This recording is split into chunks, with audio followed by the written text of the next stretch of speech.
Kembali lagi dengan kami kelompok paragraf. Perkenalkan, nama saya di sini Fala Afandi. Di sini saya Fauhan Afandi Saragi. Di sini saya Muhammad Fadil Ramadana.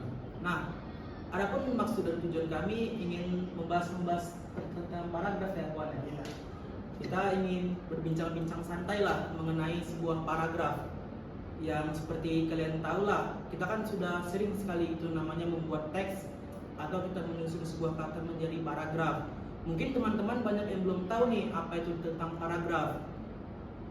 Di sini saya akan menjelaskan dulu ya mengenai paragraf agar mungkin teman-teman dan penonton juga tahu nih apa itu paragraf. Nah, paragraf di sini adalah gabungan dari beberapa kalimat atau yang menghubungkan dan juga menghasilkan suatu tema tertentu.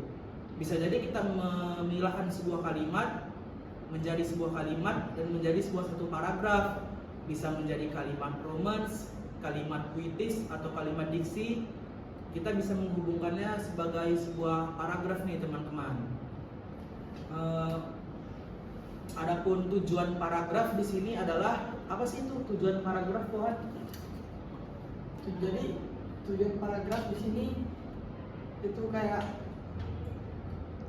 bagaimana cara kita menyusun paragraf biar jadi sebuah kalimat atau teks. Kurang lebih untuk memudahkan gitu ya. Iya. Memudahkan kita. Jadi tujuan untuk paragraf itu kita sebagai memudahkan para pembaca lah nih. Kita menyusun sebuah kata menjadi sebuah kalimat dan kalimat menjadi sebuah paragraf. Jadi para pembaca atau kalian sendiri juga tahu nih, oh ini adalah sebuah paragraf.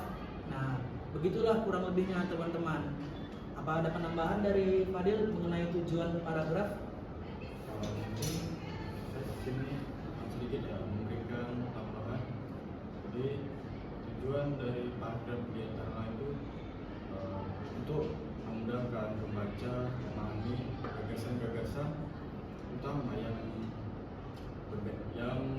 berbeda tapi berkaitan dengan satu sama lain. Oke, itu saja mungkin. Intinya saling berkaitan ya untuk memudahkan dalam sebuah fungsi karangan. Ya. Jadi untuk masalah fungsi paragraf ini terbagi dari beberapa bagian atau cuma satu? Oh, kalau untuk fungsi paragraf ada dibagi menjadikan 4 kategori ya teman-teman. Jadi salah satunya kita menyampaikan ide utama. Jadi kita menyampaikan ide utama atau menyalurkan apa yang kita pikirkan. Itu bisa kita kaitkan dengan pendahuluan apa sih tema topik yang kita akan bahas untuk paragraf tersebut.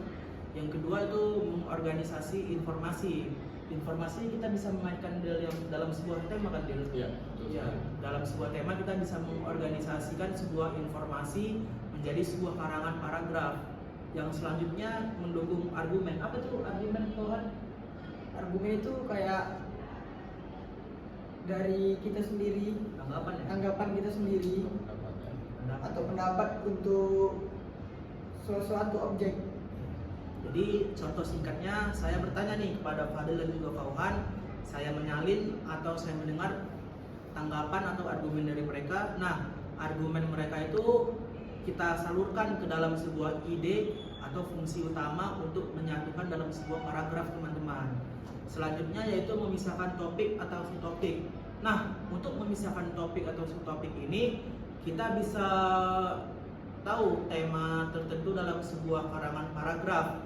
Kita bisa tahu nih kan dalam paragraf pertama dan akhir jelas topik dan subtopiknya berbeda.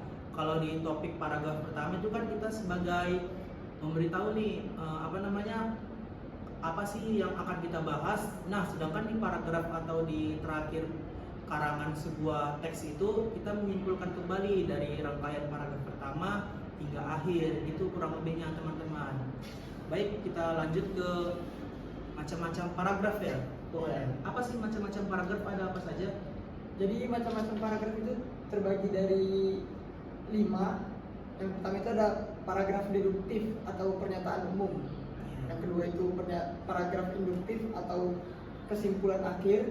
Yang ketiga ada paragraf persuasif atau ajakan menarik pembaca atau penulis. Yang keempat ada paragraf argumentasi atau pendapat. Dan yang terakhir itu ada paragraf eksposisi atau hasil pengamatan. Kurang lebih seperti itulah teman-teman, macam-macam paragraf. Baik, mungkin teman-teman kurang tahu nih apa sih syarat membentuk paragraf.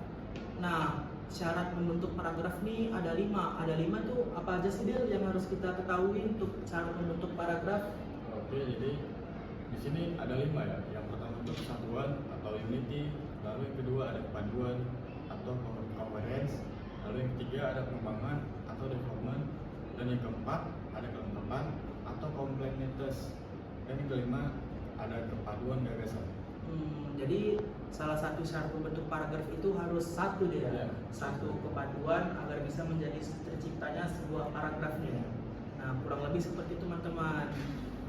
Baik, yang selanjutnya teknik pengembangan paragraf. Nah, mungkin teman-teman banyak yang belum tahu nih mengenai teknik pengembangan paragraf. Di sini saya akan menjelaskan beberapa saja ya tekniknya, karena yang pertama itu ada teknik pengembangan dengan ilustrasi. Nah, dengan ilustrasi contoh ini kita bisa melihat dalam sebuah animasi, kita bisa mengembangkan ide dari pikiran kita mengenai animasi tersebut.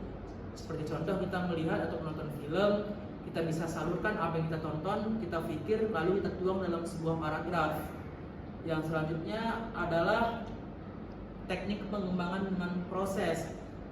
Mungkin Pauhan tahu kan proses cara membuat kue gimana? Tahu.